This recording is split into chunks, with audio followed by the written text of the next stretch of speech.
낡은 경차에서 내린 한 노인. 사람들은 그를 가볍게 여겼습니다.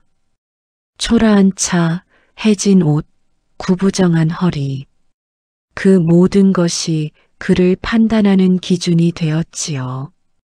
하지만 그 노인이 어떤 삶을 살아왔는지, 어떤 무게를 견디며 오늘을 버텨왔는지 아무도 알지 못했습니다.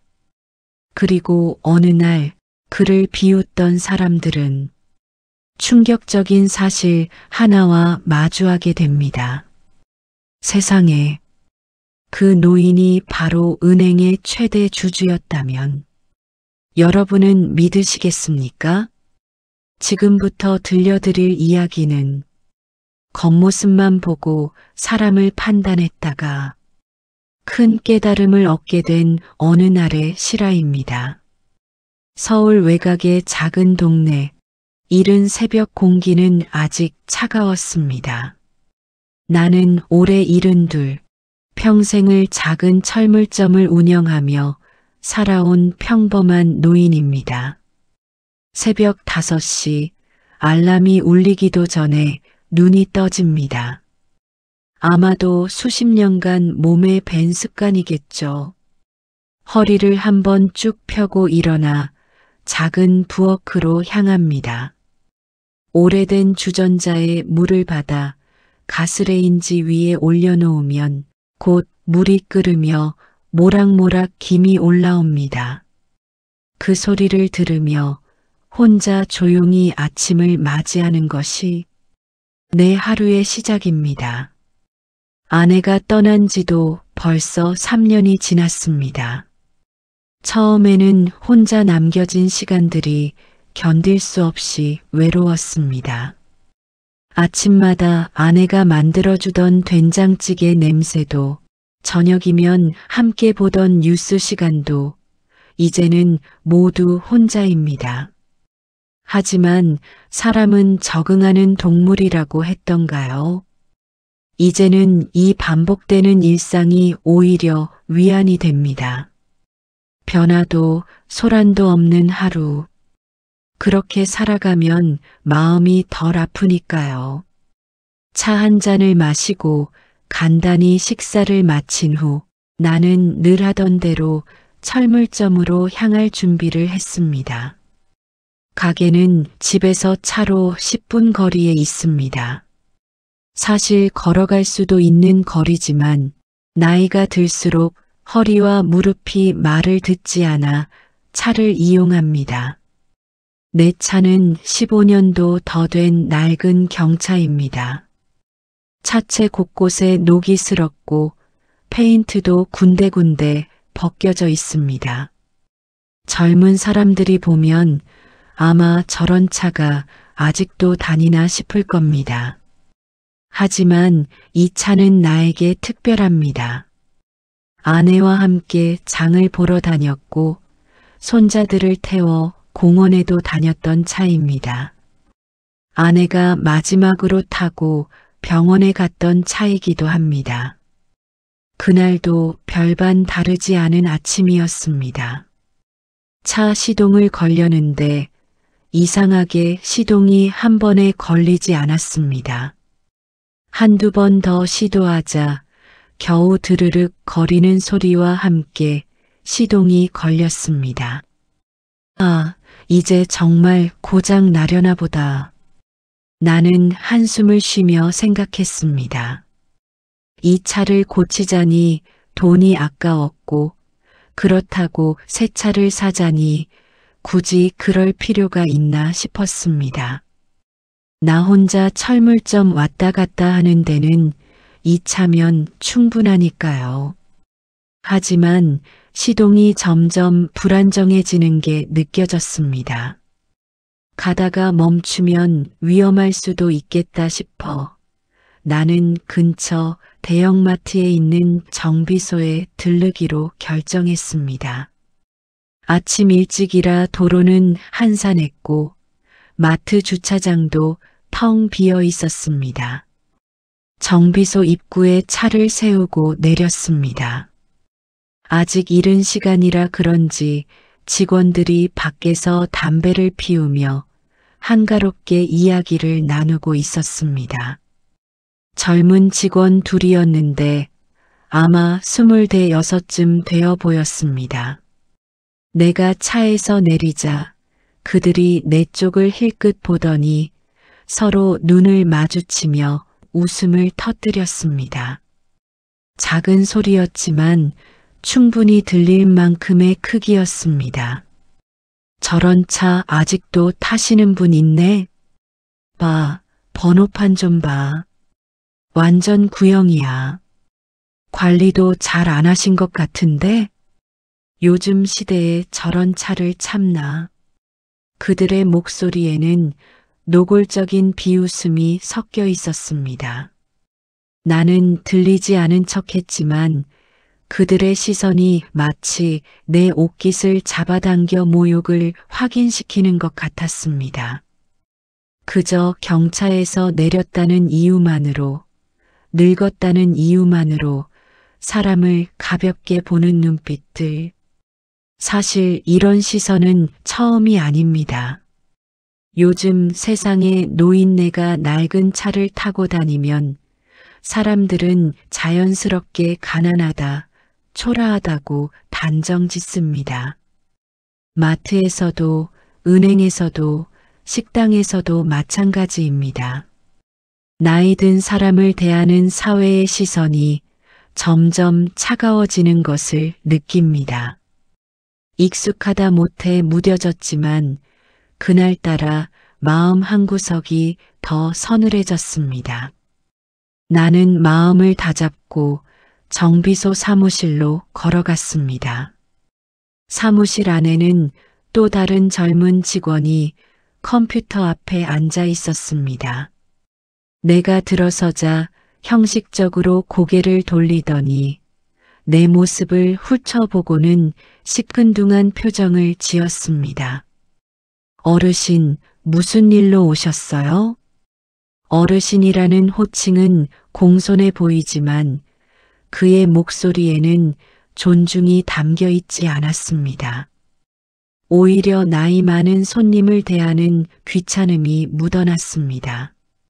차 시동이 잘 안 걸려서요. 한번 봐주실 수 있을까요? 네, 차량 번호 말씀해 주시고 밖에서 대기하세요.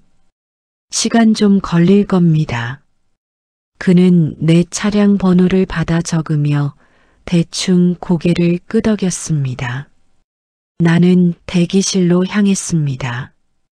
정비소 대기실은 냉기가 돌았습니다.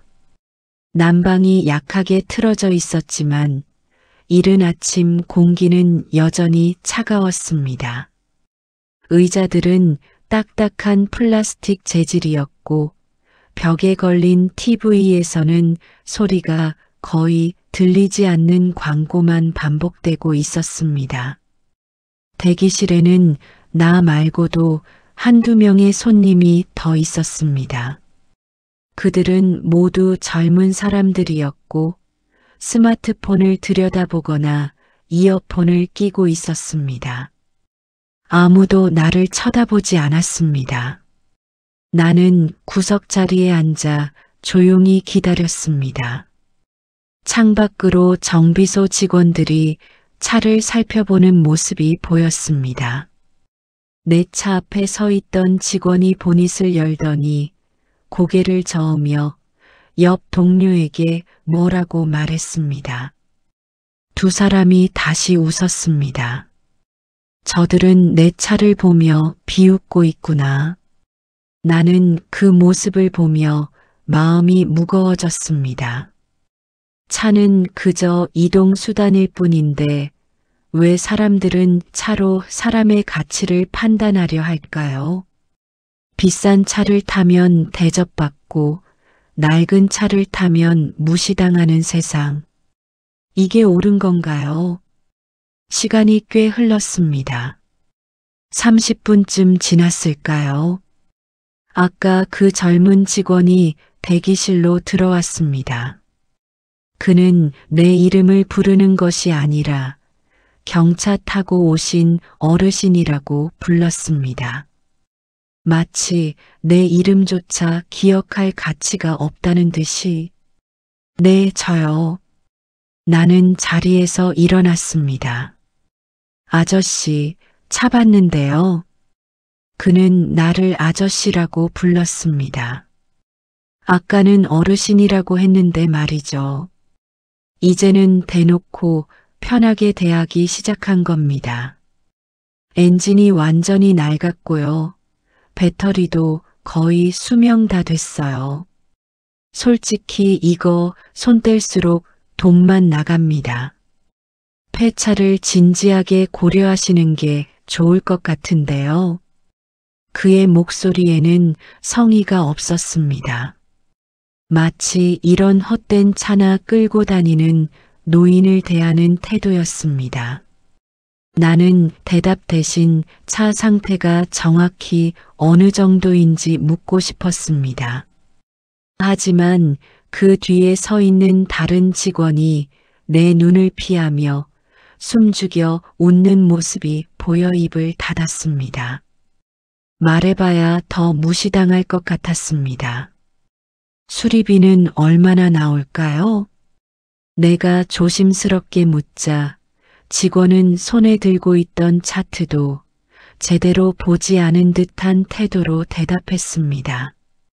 대략 100만 원 정도 나올 거예요. 근데 솔직히 굳이 이 차에 그 돈을 쓰실 필요가 있나 싶네요. 요즘 할부도 잘 돼요, 아저씨. 신차는 아니더라도 중고차라도 바꾸시는 게 나을 것 같은데요. 저희 마트 옆에 중고차 매매단지도 있고요. 그의 말투에는 조언이 아닌 비아냥이 담겨 있었습니다. 이런 낡은 차나 타고 다니는 늙은이가 무슨 돈이 있겠어라는 생각이 그대로 묻어났습니다. 나는 잠시 멈칫했습니다. 100만 원. 내게 그 돈은 결코 큰 돈이 아닙니다. 하지만 이 직원은 그걸 모릅니다. 내가 가진 돈을, 내가 살아온 삶을, 내가 쌓아온 것들을 전혀 모릅니다. 단지 낡은 차를 탄 노인이라는 겉모습만 보고 나를 판단하고 있을 뿐입니다. 일단 생각 좀 해보겠습니다. 내가 말하자 직원은 기다렸다는 듯 어깨를 으쓱했습니다. 네, 그러세요. 그럼 차는 일단 밖에 세워두시고요. 나중에 결정하시면 다시 연락 주세요. 그는 그렇게 말하고는 다시 동료들이 있는 곳으로 가버렸습니다. 나는 그 자리에 잠시 서 있었습니다. 그래, 내가 뭘 기대했나? 나는 쓸쓸하게 미소 지으며 고개를 저었습니다. 대기실로 돌아와 앉았는데 주머니 속 휴대폰이 진동했습니다. 화면을 보니 은행에서 온 전화였습니다. 내가 오랫동안 거래해온 지역은행 지점장으로부터였습니다. 여보세요. 선생님 안녕하십니까? 김 지점장입니다. 김 지점장은 40대 중반쯤 되어 보이는 사람으로 나를 항상 극진하게 모셨습니다. 처음에는 그저 나이든 고객에 대한 예의인 줄 알았는데 시간이 지날수록 그의 태도가 단순한 예의 이상이라는 걸 느꼈습니다. 아, 지점장님, 무슨 일로 전화하셨습니까? 선생님, 혹시 오늘 시간 괜찮으시면 잠시 저희 은행에 들러주실 수 있을까요? 본사에서 이사회가 있는데 선생님 의견을 여쭤봐야 할 일이 있어서요. 이사회요? 내가 무슨... 중요한 건 아니고요. 그냥 내부 확인 차원입니다. 잠깐만 들러주시면 됩니다. 지점장의 목소리는 공손했지만 어딘가 간절함이 묻어났습니다. 나는 그 이유를 자세히 묻지 않았습니다. 평생 성실하게 살면서 쌓아온 예금과 주식 정도가 있긴 했지만 그게 대단한 건 아니라고 여겼거든요. 알겠습니다. 지금 차 때문에 정비소에 있는데 조금 있다가 가겠습니다. 감사합니다, 선생님. 제가 모시겠습니다. 전화를 끊고 나니 정비소 직원들의 비웃음이 다시 떠올랐습니다. 그래, 여기서 계속 이런 대접을 받을 필요는 없지. 나는 자리에서 일어나 밖으로 나갔습니다. 출발하려는 나를 보고 아까 그 직원이 다가왔습니다. 아저씨, 차 그냥 끌고 나가실 거예요? 저희가 분명히 말씀드렸는데 시동 꺼지면 위험한데요. 그럼 저희가 책임 못 져요? 그의 말투에는 걱정이 아니라 비꼬는 투가 섞여 있었습니다. 나는 참았던 감정이 조금씩 흔들리는 것을 느꼈습니다. 시동은 걸리죠? 운이 좋으면요. 그냥 맘대로 하세요. 나중에 길에서 서면 우리 탓하지 마시고요. 그는 그렇게 말하며 손을 휘저었습니다. 마치 귀찮은 노인을 쫓아내듯이. 나는 더 이상 말하지 않았습니다. 말해봐야 상처만 남을 것 같아서요. 차에 올라타 시동을 걸었습니다. 다행히 엔진은 힘겹게 드르륵 소리를 내며 시동이 걸렸습니다. 그 순간 정비소 입구에 서 있던 직원 하나가 동료에게 말했습니다. 봐, 아저씨 운빨 좋네. 근데 저 차 진짜 언제까지 탈 건지 모르겠네. 그러게. 폐차장 가야 하는 거 아냐? 그들의 웃음소리가 차 안까지 들렸습니다. 나는 아무 말도 하지 않았습니다. 대신 조용히 엑셀을 밟고 정비소를 빠져나왔습니다. 정비소를 나와 은행으로 향하는 길, 낡은 차 안에는 아직도 직원들의 웃음소리가 메아리처럼 남아 있었습니다. 나는 그 소리가 점점 내 마음속 어딘가를 건드리는 것을 느꼈습니다. 나는 정말 그렇게 보잘것없는 사람인가? 50년 넘게 철물점을 운영하며 정직하게 살아왔습니다. 물건을 속여 팔지 않았고 손님들에게 친절했습니다. 아내와 함께 한 푼 두 푼 모으며 자식들을 키웠고 그들이 대학을 졸업하고 각자의 길을 가도록 도왔습니다. 아내가 살아있을 때부터 우리는 돈을 조금씩 모았습니다. 사치를 부리지 않았고 외식도 거의 하지 않았습니다. 그렇게 모은 돈으로 은행 주식을 샀습니다. 처음에는 작은 액수였지만 시간이 지나면서 조금씩 불어났습니다. 아내는 항상 말했습니다. 여보, 우리가 이렇게 모아두면 나중에 아이들한테 부담 안 되잖아요. 그리고 혹시라도 우리 중 한 명이 아프면 병원비도 필요하고요. 그렇습니다. 우리는 자식들에게 짐이 되지 않으려고 돈을 모았습니다. 그리고 실제로 아내가 병원에 입원했을 때 그 돈이 큰 도움이 되었습니다. 비록 아내를 구하지는 못했지만 적어도 최선을 다해 치료받을 수 있었습니다. 아내가 떠난 후 나는 그 돈을 어떻게 써야 할지 몰랐습니다. 자식들은 모두 잘 살고 있었고 나 혼자 쓸 돈은 많지 않았습니다. 그래서 그냥 은행에 그대로 두고 주식도 그대로 보유했습니다. 은행 지점장이 나를 특별하게 대하는 이유도 아마 그 때문일 겁니다. 하지만 나는 그게 정확히 얼마나 큰 금액인지, 내가 은행에서 어떤 위치에 있는지 잘 몰랐습니다. 그저 오래 거래한 고객이니까 친절하게 대하겠지 정도로만 생각했습니다. 은행에 도착하자 주차장은 이미 여러 고급 차들로 가득 차 있었습니다. 벤츠, BMW, 렉서스 반짝이는 차들 사이에 내 낡은 경차를 세우려니 괜히 주눅이 들었습니다. 하지만 차에서 내려 은행 입구로 걸어가는데 지점장이 마치 오랜만에 귀한 손님을 맞이하듯 직접 문 앞으로 나와 내게 인사를 했습니다. 선생님, 오시느라 고생 많으셨습니다. 어서 들어오십시오. 그의 목소리는 진심 어린 반가움으로 가득했습니다. 주변에 있던 은행 직원들이 놀란 듯 서로 눈을 마주쳤습니다.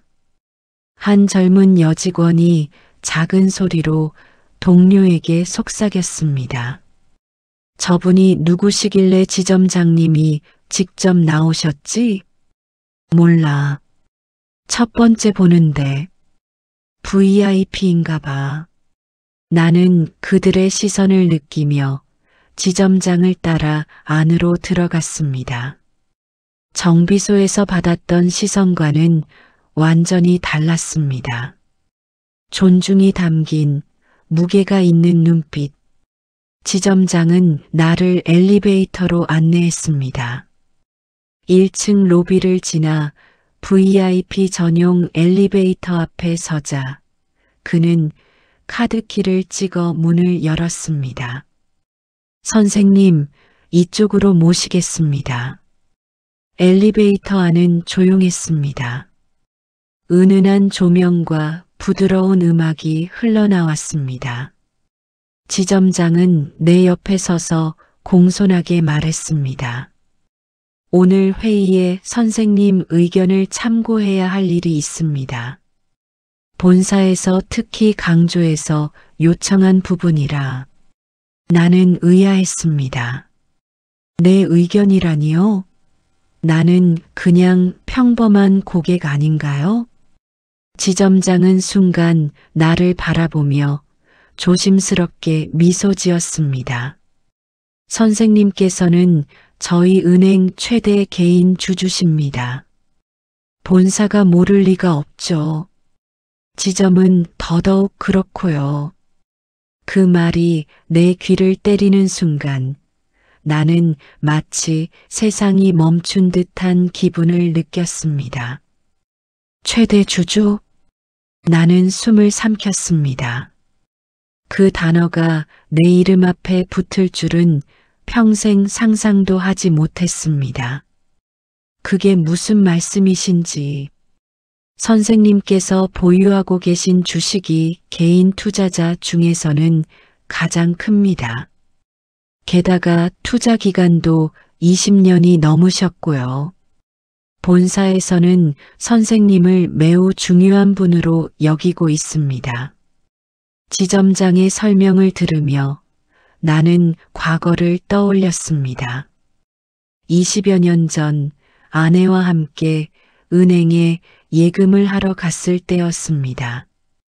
당시 은행 직원이 주식 투자를 권유했고 우리는 여유 자금으로 조금씩 주식을 샀습니다. 그때는 큰 돈이 아니었습니다. 몇백만 원 정도였을 겁니다. 하지만 시간이 지나면서 주식 가격이 올랐고 우리는 배당금을 다시 재투자했습니다. 그렇게 20년이 넘는 시간 동안 그 주식은 눈덩이처럼 불어났던 겁니다. 하지만 나는 그 가치를 정확히 몰랐습니다. 그저 은행에 돈이 좀 있다 정도로만 생각했지 내가 은행의 최대 개인 주주라는 사실은 전혀 몰랐습니다. 선생님, 도착했습니다. 지점장의 말에 정신을 차렸습니다. 엘리베이터 문이 열리자 넓은 복도가 나타났습니다. 복도 끝에는 이사회실이라고 적힌 문이 보였습니다. 지점장이 문을 열자 안에서는 정장을 입은 임원들이 일제히 나를 바라보았습니다. 그들은 나를 보자마자 자리에서 일어나 고개를 숙였습니다. 선생님, 먼 걸음 하셨습니다. 항상 감사드립니다. 선생님 덕분에 저희 은행이 이만큼 성장했습니다. 임원들의 인사가 이어졌습니다. 나는 어리둥절했습니다.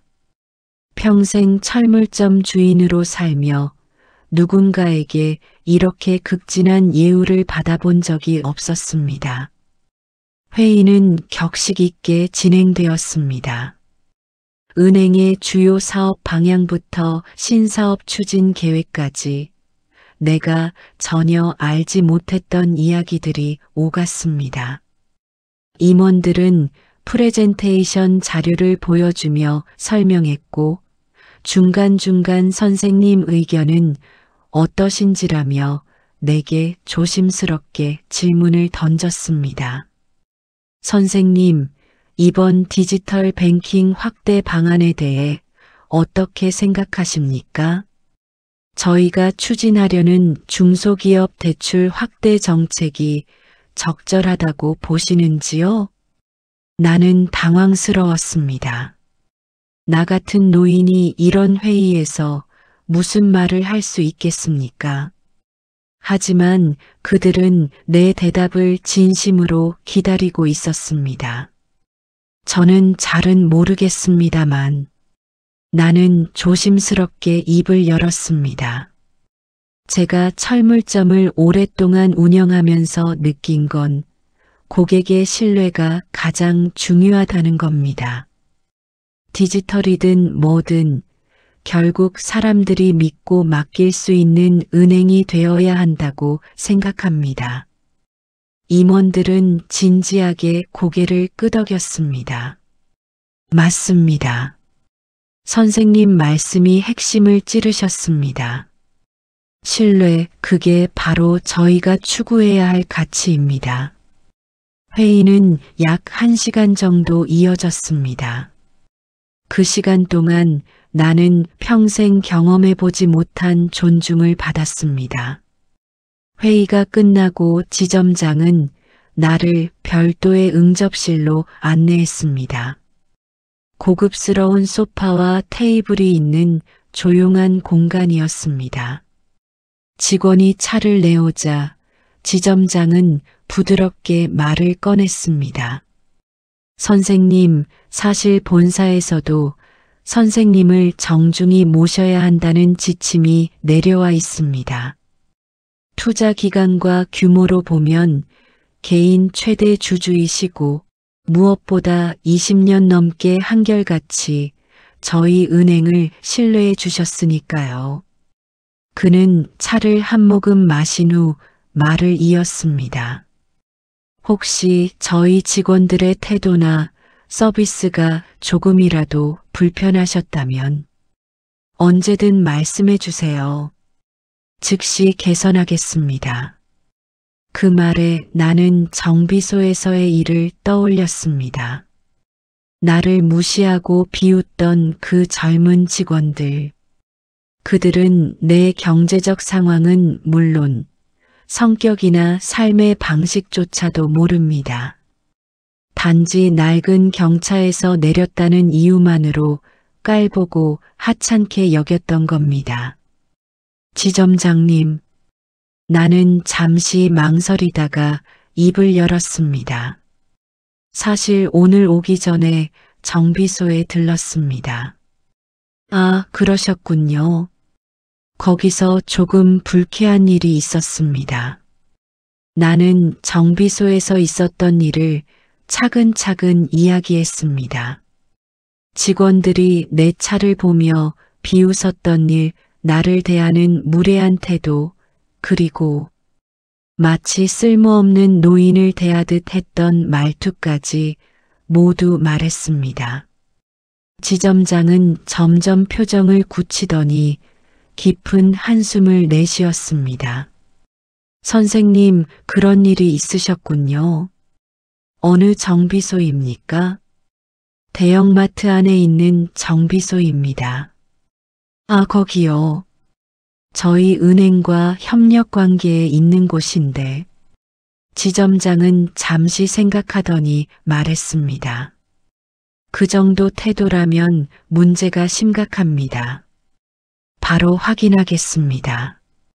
선생님께서 그런 대접을 받으셨다니 정말 죄송합니다.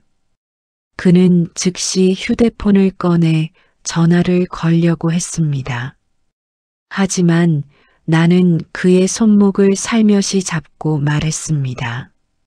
잠시만요, 지점장님. 그는 놀란 듯 나를 바라봤습니다. 선생님? 나는 천천히 말을 이었습니다. 그 직원들을 당장 혼내는 건 쉽습니다. 하지만 그렇게 해서 그들이 정말 깨달을까요? 무슨 말씀이신지. 사람은 직접 겪어봐야 깨닫는 게 있습니다. 내가 누군지 알았을 때 그들이 어떤 표정을 지을지 직접 보고 싶습니다. 그래야 그들도 진정으로 반성할 거라고 생각합니다. 지점장은 순간 망설이다가 이내 고개를 끄덕였습니다. 알겠습니다. 선생님의 뜻을 존중하겠습니다. 어떻게 하시겠습니까? 제가 다시 정비소로 가겠습니다. 그리고 지점장님께서 적절한 시점에 연락을 주십시오. 그들이 내가 누군지 알 수 있도록요. 지점장은 잠시 생각하더니 미소를 지었습니다. 좋은 교훈이 될 것 같습니다. 그렇게 하겠습니다. 나는 차를 다 마시고 자리에서 일어났습니다. 지점장이 나를 엘리베이터까지 배웅하며 말했습니다. 선생님, 정비소에 도착하시면 연락 주십시오. 제가 타이밍을 맞춰 조치하겠습니다. 고맙습니다. 은행을 나서며 나는 다짐했습니다. 사람은 겉모습만 보고 판단하는 게 얼마나 위험한지 그들에게 똑똑히 보여줘야겠다. 정비소로 돌아가는 길 마음속에서 묘한 긴장감이 일었습니다. 분명 그 직원들은 나를 알아보겠죠. 아까 비웃던 그 노인이 다시 온 것쯤으로 생각할 겁니다. 차를 몰고 가면서 나는 창밖 풍경을 바라보았습니다. 거리에는 여러 사람들이 오가고 있었습니다. 젊은 직장인, 학생들, 그리고 나 같은 노인들, 모두가 각자의 삶을 살아가고 있습니다. 그런데 사람들은 왜 겉모습만으로 판단하려 할까요? 비싼 옷을 입고 좋은 차를 타면 대접받고 평범한 모습이면 무시당하는 세상. 이게 과연 옳은 걸까요? 나는 평생 정직하게 살았습니다. 누구를 속이거나 해친 적이 없습니다. 철물점을 운영하며 손님들에게 항상 최선을 다했습니다. 그런데 오늘 아침 정비소 직원들은 나를 단 몇 초 만에 판단해 버렸습니다. 저 노인은 가난하다. 볼품없다. 대충 대해도 된다. 그렇게 생각했겠죠. 정비소에 도착했습니다. 주차장에 차를 세우고 휴대폰으로 지점장에게 문자를 보냈습니다. 도착했습니다. 곧 답장이 왔습니다. 알겠습니다. 5분 후에 연락드리겠습니다. 나는 차에서 내려 정비소로 걸어갔습니다.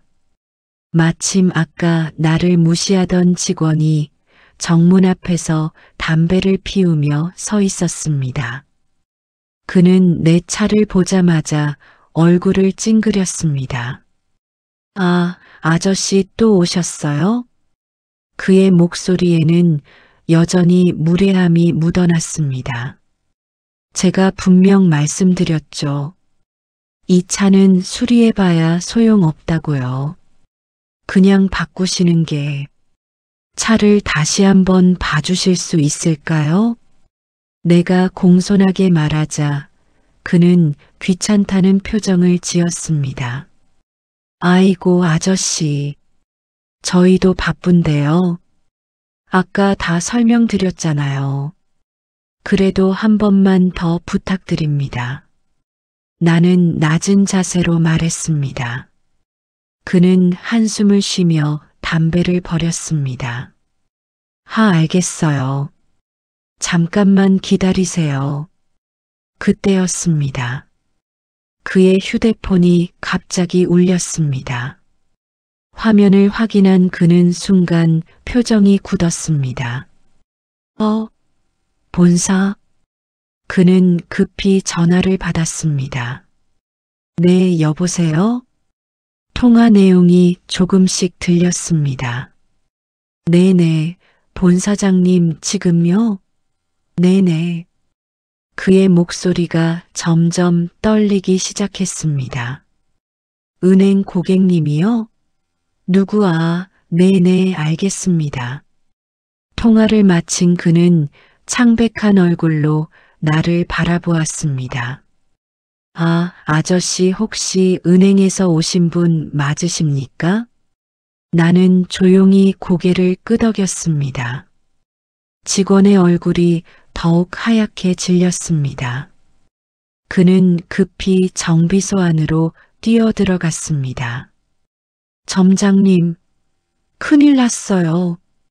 안에서 소란이 들렸습니다. 뭔데?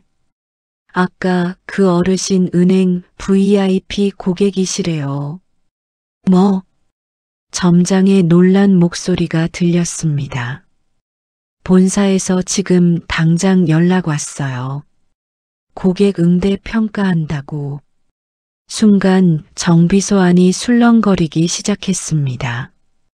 직원들이 서로 수군거리는 소리가 들렸습니다. 야, 진짜야?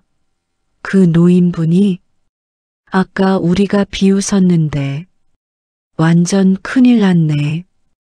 점장이 헐레벌떡 뛰어나왔습니다.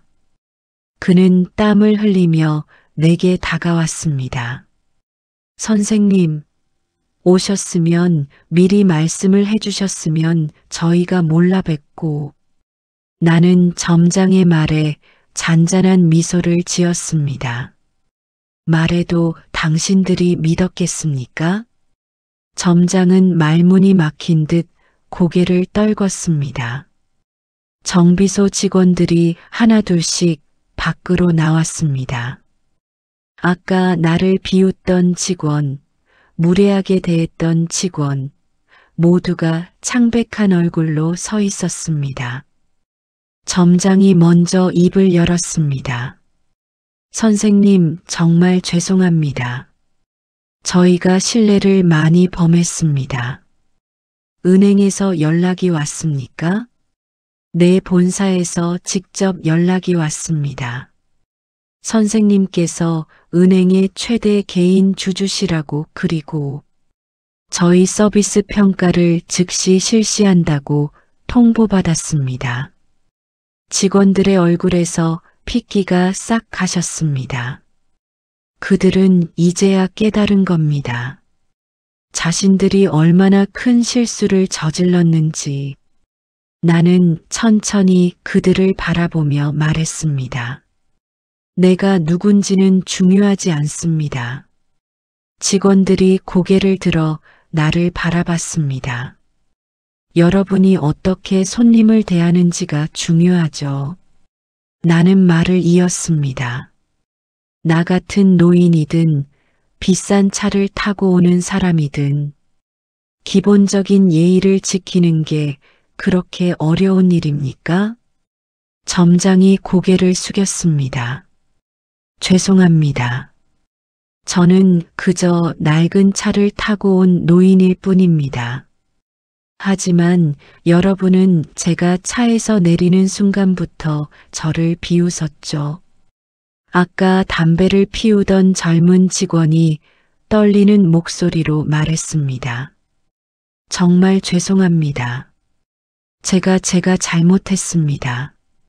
무엇이 잘못되었다고 생각합니까? 내가 묻자 그는 눈물을 글썽이며 대답했습니다.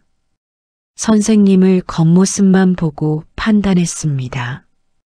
정말 죄송합니다. 나는 그의 눈을 똑바로 바라보며 말했습니다. 사람은 누구나 사정이 있고 사연이 있습니다. 나는 그냥 오래된 차를 타는 노인일 뿐입니다. 하지만 누군가에게는 그 사람이 평생을 바쳐 살아온 결과가 담긴 모습일 수도 있습니다. 직원들은 숨죽여 내 말을 들었습니다. 이 차를 보세요. 나는 내 경차를 가리켰습니다. 15년이 넘었습니다. 녹도 페인트도 벗겨졌죠. 하지만 이 차는 내게 특별합니다. 돌아가신 아내와 함께 탔던 차입니다. 손자들을 태워 공원에도 갔고 아내가 마지막으로 병원에 갈 때도 이 차를 탔습니다. 내 목소리가 조금 떨렸습니다. 이 차는 단순한 이동수단이 아닙니다. 내 인생의 일부입니다. 그런데 여러분은 이 차를 보고 나를 판단했습니다. 저런 차나 타는 가난한 노인이라고요. 점장이 고개를 더 깊이 숙였습니다. 선생님 정말 죄송합니다. 저희가 너무 경솔했습니다. 경솔함의 문제가 아닙니다. 나는 단호하게 말했습니다. 이건 사람을 대하는 기본 태도의 문제입니다. 부자든 가난한 사람이든 젊든 늙었든 모든 사람은 존중받을 자격이 있습니다. 하지만 여러분은 그걸 망각했습니다. 직원들은 아무 말도 하지 못했습니다. 나는 조금 부드러운 목소리로 말을 이었습니다. 여러분도 언젠가는 늙을 겁니다. 그때 여러분의 자식들이, 손자들이 혹은 다른 젊은이들이 여러분을 어떻게 대하길 바랍니까? 그 질문에 젊은 직원이 눈물을 닦으며 대답했습니다. 존중받고 싶습니다. 그렇습니다. 누구나 존중받고 싶어 합니다. 그러니 먼저 남을 존중하십시오. 잠시 침묵이 흘렀습니다. 정비소 앞은 조용했습니다. 멀리서 차 지나가는 소리만 들렸습니다. 점장이 다시 입을 열었습니다. 선생님, 저희가 어떻게 하면 용서를 구할 수 있을까요? 나는 그를 바라보며 말했습니다. 용서를 구하는 게 중요한 게 아닙니다. 앞으로 어떻게 행동할 것인가가 중요하죠. 네. 오늘 여러분은 내가 은행 주주라는 걸 알았기 때문에 태도를 바꿨습니다. 하지만 만약 내가 정말로 가난한 노인이었다면 어땠을까요? 여전히 비웃었겠죠? 직원들이 고개를 숙였습니다. 진정한 변화는 상대가 누구든 똑같이 존중하는 것입니다. 부자든 가난한 사람이든 VIP든 일반 고객이든 모두에게 예의를 갖추는 겁니다. 점장이 진지하게 고개를 끄덕였습니다. 명심하겠습니다, 선생님. 아까 나를 비웃던 젊은 직원이 앞으로 나왔습니다. 선생님, 저 정말 반성하고 있습니다. 선생님, 차를 무상으로 전부 점검하고 수리해 드리겠습니다. 제가 직접 책임지고요. 나는 그를 바라보았습니다. 그의 눈에는 진심 어린 후회가 담겨 있었습니다. 무상 수리는 필요 없습니다. 하지만 대신 한 가지 부탁이 있습니다. 무엇이든 말씀하십시오. 앞으로 이곳을 찾는 모든 손님에게 정직하고 예의 있게 대하십시오. 그게 여러분을 살립니다. 직원은 눈물을 흘리며 고개를 숙였습니다. 네네, 명심하겠습니다. 나는 그들을 마지막으로 한번 바라보고 차로 향했습니다. 점장이 뒤에서 말했습니다. 선생님, 차는 정말 괜찮으십니까? 저희가 꼭 점검해 드리고 싶습니다. 나는 차 문을 열며 돌아보았습니다. 제 차는 제가 알아서 하겠습니다. 대신 여러분은 오늘 배운 것을 잊지 마십시오. 네, 선생님. 정말 감사합니다. 그리고 죄송합니다. 나는 차에 올라타 시동을 걸었습니다. 엔진은 여전히 거친 소리를 냈지만 오늘따라 그 소리가 더욱 정겹게 들렸습니다. 차창을 조금 내리고 마지막으로 말했습니다. 사람을 겉모습으로 판단하지 마십시오. 그 안에는 여러분이 모르는 삶의 무게가 있습니다. 그리고 나는 천천히 정비소를 빠져나왔습니다. 백미러로 보니 직원들이 모두 고개를 숙인 채 서 있었습니다. 이번에는 비웃음이 아니라 반성의 침묵이 그곳에 남았습니다.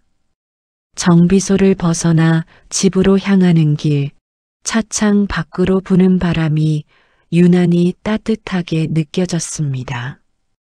하늘은 여전히 흐렸지만 내 마음은 오랜만에 맑았습니다. 오늘 일이 그들에게 교훈이 되었을까? 나는 생각했습니다. 아마도 그들은 오늘을 평생 잊지 못할 겁니다.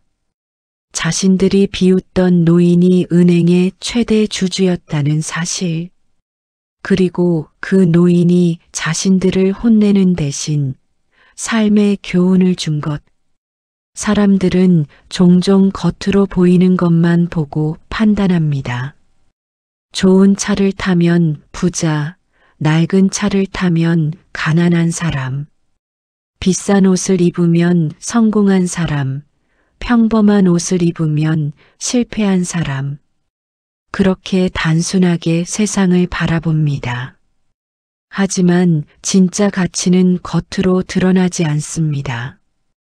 그 사람이 얼마나 성실하게 살았는지, 얼마나 정직했는지, 얼마나 따뜻한 마음을 가졌는지, 그런 것들은 차나 옷으로 판단할 수 없습니다.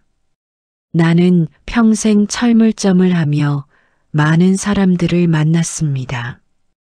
부자도 있었고 가난한 사람도 있었습니다. 하지만 나는 모두를 똑같이 대했습니다. 왜냐하면 그게 옳은 일이라고 생각했으니까요. 아내가 살아있을 때 자주 하던 말이 떠올랐습니다. 여보, 사람은 결국 사람을 통해 배워요. 좋은 사람을 만나면 좋은 것을 배우고 나쁜 사람을 만나면 반면교사가 되는 거죠. 그 말이 맞습니다. 오늘 정비소 직원들은 나를 통해 무언가를 배웠을 겁니다. 그리고 앞으로는 더 나은 사람이 되려고 노력하겠죠. 신호등에서 잠시 멈췄을 때 옆 차선에 고급 세단이 서 있었습니다. 반짝이는 새 차였습니다. 운전석에는 젊은 남자가 앉아 있었고 그는 내 낡은 경차를 힐끗 보더니 고개를 돌렸습니다. 나는 웃음이 나왔습니다. 저 사람도 겉모습만 보고 나를 판단하겠지. 하지만 상관없습니다. 나는 나 자신을 알고 있으니까요. 집 근처에 도착했을 때 철물점 앞을 지나갔습니다. 내 작은 가게, 50년 넘게 운영해온 곳입니다. 간판은 낡았고 건물도 오래되었지만 그곳은 내 자부심입니다. 이 가게에서 나는 정직하게 장사했습니다. 바가지를 씌운 적도 없고 불량품을 판 적도 없습니다. 손님들이 필요한 것을 정확히 파악해서 적절한 물건을 권했습니다. 그렇게 신뢰를 쌓았습니다. 그 신뢰가 쌓여서 조금씩 돈을 모을 수 있었습니다. 그리고 그 돈으로 은행 주식을 샀습니다.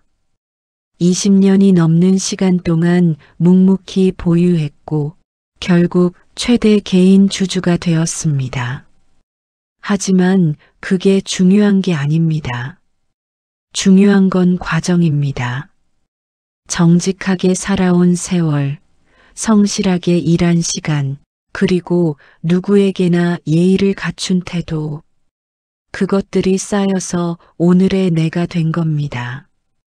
정비소를 벗어나 집으로 향하는 길, 차창 밖으로 부는 바람이 유난히 따뜻하게 느껴졌습니다. 하늘은 여전히 흐렸지만 내 마음은 오랜만에 맑았습니다.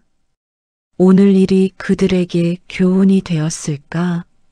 나는 생각했습니다. 아마도 그들은 오늘을 평생 잊지 못할 겁니다. 자신들이 비웃던 노인이 은행의 최대 주주였다는 사실, 그리고 그 노인이 자신들을 혼내는 대신 삶의 교훈을 준 것. 사람들은 종종 겉으로 보이는 것만 보고 판단합니다. 좋은 차를 타면 부자, 낡은 차를 타면 가난한 사람, 비싼 옷을 입으면 성공한 사람, 평범한 옷을 입으면 실패한 사람. 그렇게 단순하게 세상을 바라봅니다. 하지만 진짜 가치는 겉으로 드러나지 않습니다. 그 사람이 얼마나 성실하게 살았는지, 얼마나 정직했는지, 얼마나 따뜻한 마음을 가졌는지, 그런 것들은 차나 옷으로 판단할 수 없습니다. 나는 평생 철물점을 하며 많은 사람들을 만났습니다. 부자도 있었고 가난한 사람도 있었습니다. 하지만 나는 모두를 똑같이 대했습니다. 왜냐하면 그게 옳은 일이라고 생각했으니까요. 아내가 살아있을 때 자주 하던 말이 떠올랐습니다. 여보, 사람은 결국 사람을 통해 배워요. 좋은 사람을 만나면 좋은 것을 배우고 나쁜 사람을 만나면 반면교사가 되는 거죠. 그 말이 맞습니다. 오늘 정비소 직원들은 나를 통해 무언가를 배웠을 겁니다. 그리고 앞으로는 더 나은 사람이 되려고 노력하겠죠. 신호등에서 잠시 멈췄을 때 옆 차선에 고급 세단이 서 있었습니다. 반짝이는 새 차였습니다. 운전석에는 젊은 남자가 앉아 있었고 그는 내 낡은 경차를 힐끗 보더니 고개를 돌렸습니다. 나는 웃음이 나왔습니다. 저 사람도 겉모습만 보고 나를 판단하겠지. 하지만 상관없습니다. 나는 나 자신을 알고 있으니까요. 집 근처에 도착했을 때 철물점 앞을 지나갔습니다. 내 작은 가게, 50년 넘게 운영해온 곳입니다. 간판은 낡았고 건물도 오래되었지만 그곳은 내 자부심입니다. 이 가게에서 나는 정직하게 장사했습니다. 바가지를 씌운 적도 없고 불량품을 판 적도 없습니다. 손님들이 필요한 것을 정확히 파악해서 적절한 물건을 권했습니다. 그렇게 신뢰를 쌓았습니다. 그 신뢰가 쌓여서 조금씩 돈을 모을 수 있었습니다. 그리고 그 돈으로 은행 주식을 샀습니다. 20년이 넘는 시간 동안 묵묵히 보유했고 결국 최대 개인 주주가 되었습니다. 하지만 그게 중요한 게 아닙니다. 중요한 건 과정입니다. 정직하게 살아온 세월, 성실하게 일한 시간, 그리고 누구에게나 예의를 갖춘 태도. 그것들이 쌓여서 오늘의 내가 된 겁니다. 나는 저녁 식사를 간단히 준비했습니다. 혼자 먹는 밥이지만 오늘만큼은 마음이 따뜻했습니다.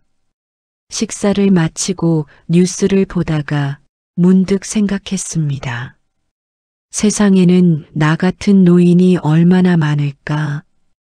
그들도 모두 자신만의 이야기를 가지고 있을 텐데.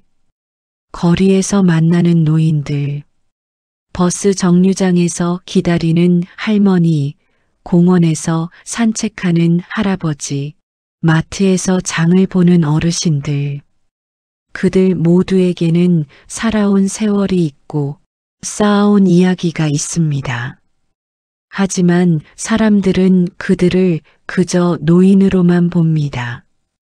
그 안에 담긴 삶의 무게를, 경험의 깊이를 보지 못합니다. 오늘 나는 그걸 정비소 직원들에게 보여주었습니다. 그리고 그들이 변화했습니다. 작은 변화지만 의미 있는 변화입니다. 잠자리에 들기 전 나는 아내의 사진을 한 번 더 바라보았습니다. 당신, 오늘 내가 잘했죠? 사진 속 아내는 환하게 웃고 있었습니다. 마치 잘했어요.